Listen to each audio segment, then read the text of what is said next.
our preaching.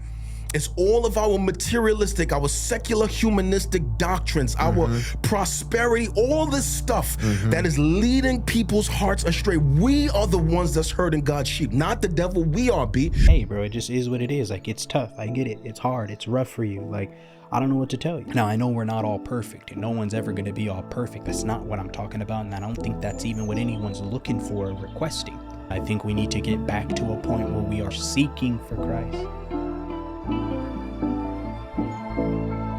So Pastor Philip Anthony Mitchell, 2819 Church, just recently has really hit the surface, has become, very known, public, if you will. And he's going to explain a little bit more of this in this clip. He was talking with Lecrae, and I appreciate how Lecrae was kind of honest, in this interview, telling him kind of how in the beginning I was kind of off. You know what I mean? Like, this guy's coming out and he's kind of just giving this word. If you've ever heard Philip Anthony preach, it's like he's giving a word and it's strong.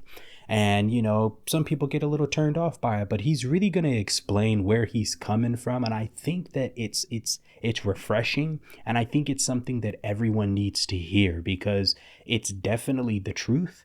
And it's also something that's definitely not being spoken about enough. So let's get into this clip. We'll talk about it throughout. Here we go. 2023. In January, we'll be 2 years old, bro. It's only in the last 2 years what God has wrung out of me, bro. It's all of the vanity,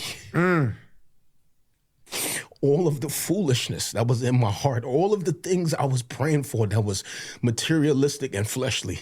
All of the conferences I kept going to that's making me salivate to have. I want to be a mega church pastor. I want to have thousands of people. I want to have a big Instagram following. I want to have all these things I kept doing. And people don't realize it's so undercover. You go into these conferences, you go to all these things, and you don't even realize you leave with all of these desires, B, that are actually very worldly and materialistic. Man, bro, 100%.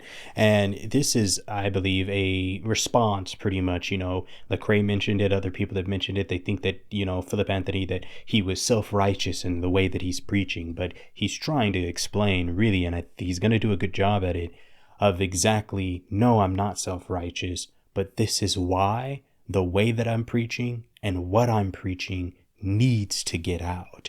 Because he's really going to make some good points on the issue with the church and really what's happening, because I can attest to this, y'all. Going to conferences, being a part of all those events, those weekly revivals, all those multiple services where there's all these guest speakers and all these people coming in, and it's like they pump you up and you feel real good. But I'm really actually just feeling good for worldly things, materialistic things. But I really, deep down, when I'm by myself alone, not at those conferences all day, all week, I'm not really feeling fulfilled. I'm not really feeling whole.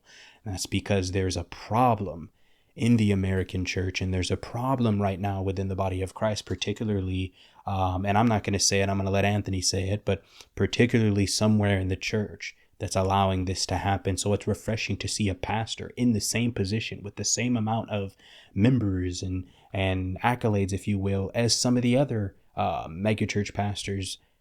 It's refreshing to hear him say these things. Let's keep this going.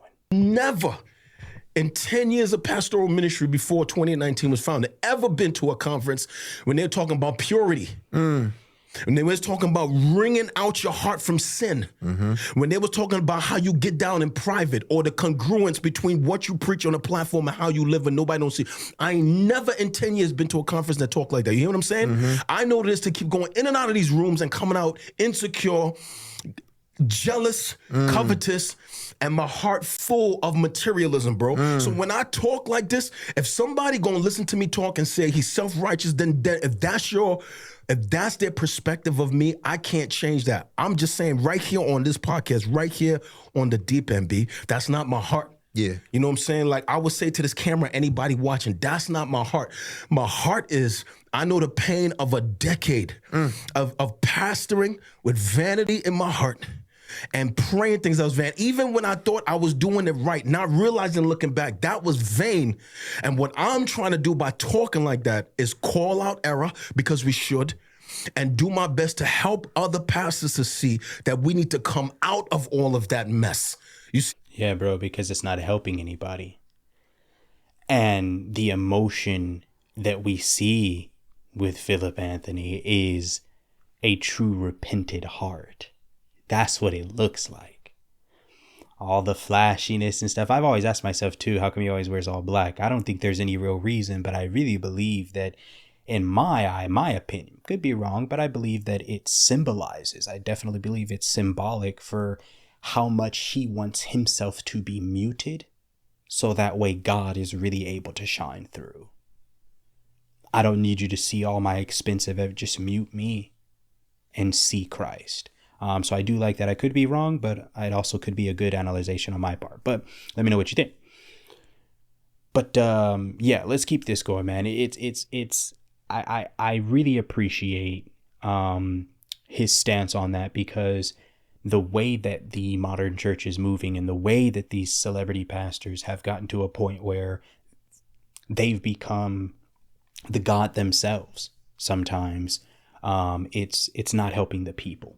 And we need to, as a body of Christ, leaders, teachers, anything of that matter, anyone, just as a believer, we need to not be so vain, as he's saying, creating a lot of selfishness, self-seeking, what we can have, what we can do, how better can we make ourselves look, and really be who Christ is, because Christ is none of the things that we are finding and seeing inside of the church today.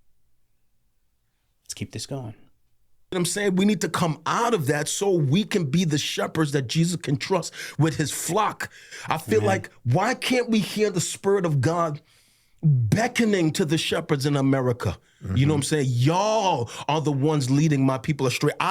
We. Like, I get frustrated with people that's always pointing at the devil and blaming the devil for all the mess in the church. Does the devil have inroads in the church? Yes. But Cray, the greatest threat to the American church is the American pulpit, B. It's not, like we was just... Bro, like I said, I was going to let him say it. It starts there, man. And it doesn't take a rocket scientist to be able to see how much sin has infiltrated the pulpit, how much pride, how much arrogance, how much everything opposite of the fruits of the Spirit have entered into the pulpit, let alone starting to bleed into the congregation and the members. And now we have people going off in life with what they're learning under these false churches, false doctrines. A lot of it seems to be for selfish gain when it comes to a lot of the modern churches, but not enough of it from the pulpit standpoint isn't a hunger and a desire to really serve out, because we've been creating a culture where the people, the congregation, must serve that pastor, man of God. But we've lost sight in the pulpit to understand that pastoralship is servanthood. So that person has to serve towards the people. Hey guys, real quick, if you click the link in the description, it'll take you to Amazon, where you can get your own copy of my book, Matters of Life, True Stories of Pain, Forgiveness, and Resilience. This book is filled with true stories from real people's lives, giving you the opportunity to connect, relate, learn, and overcome whatever you may be dealing with in life. So click the link and let me know what you think. Talking about the gates of hell is not going to prevail. That's right. It's the American pulpit. It's us, B. Yeah. I said this in the beginning of this year. Woo. It's us, me. It's Philip Anthony Mitchell and all of the pastors. It's our preaching.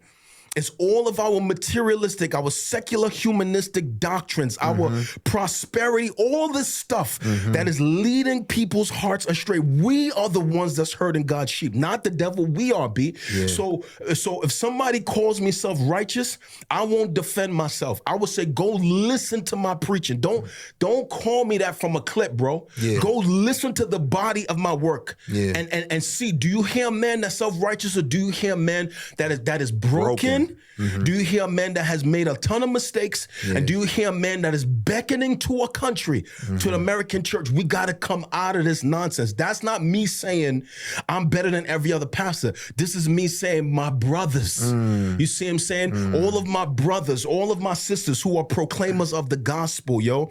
Can we go back to the scriptures? Can we go back to what Jesus told us? Can we go back to the Great Commission? Can we go back to fidelity to the word? Can we go back to exegesis and not eisegesis? And can we stop blaming the devil? And can we take ownership for our own mess?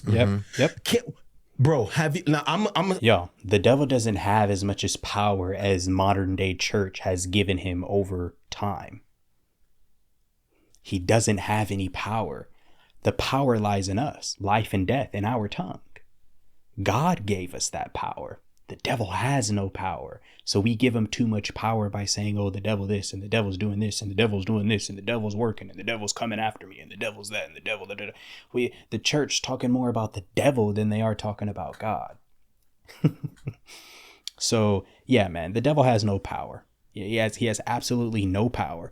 And we do oftentimes give too much credit there, and we're not taking accountability in our lives where it's like, bro, there's some things we're doing. There's some things we definitely can get in order, and there's some things we can change. And there's decisions we are making on our own. The devil ain't doing nothing. He may have did something way back, but after a while, it's been us. You know, and we keep making that same mistake, those same decisions, and we're wondering why we're not getting a different result, or we're wondering why we keep being met with the same hiccups, the same trials, same tribulations. Ladies and gentlemen, doing the same thing over and over, expecting a different result. What do we call it? Call it insanity, man. That's all I got for you guys on this one. I appreciate you sticking all the way through. To the next one, y'all. I'm out.